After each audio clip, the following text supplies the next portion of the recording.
From Joe Root and England's heartache in Auckland to Australia's foolish displays against South Africa, the world of cricket has chucked up a belter for conversation and analysis. Root yet again failed to do better than a half-century against New Zealand on Sunday and stormed off the pitch when he was caught on the day's final ball.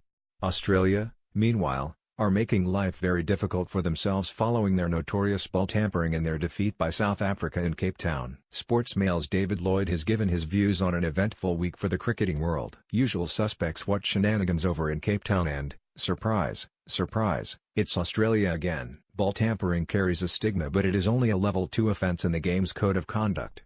This is about more than that. It's about everything else Australia have been doing.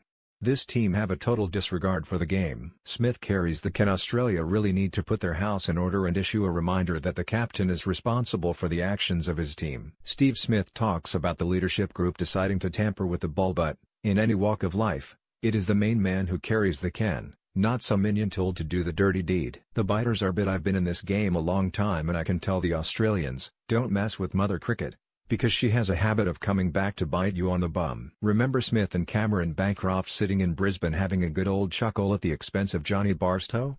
They will see life differently now. Aussie Fool's Day. It's a sensational story, but there's also a huge sadness at what's going on. One final thought for me. If you are a great team like Australia aspire to be, surely you want to be seen in the best possible light. The bottom line is absolutely everybody in the game thinks they're complete fools. Put the clock back. The jury is still out on day-night test cricket. Speaking as a senior citizen, it's completely messed up my body clock. I did a question and answer session with the Barmy Army before play on Sunday and it was an overwhelming thumbs down from 170 people. And from what we've seen in this huge stadium, there's no evidence that people are flying into the ground for the last session. Root must be raging. It was a huge blow for England to lose Joe Root so late. Joe played nicely, but he'll be hopping mad that it's another 50 rather than a century. The skipper stomped off furiously. Variety spices it up. I will say it again. New Zealand have variety in their attack and that was all important on day 4. Those two left-armers provide a different angle straight away and one of them, Neil Wagner, is a proper quick bowler. And we hadn't even seen their leg spinner Todd Astle by the end of the 4th day. England's four-seamers are all right arm and of a similar pace. That's the difference.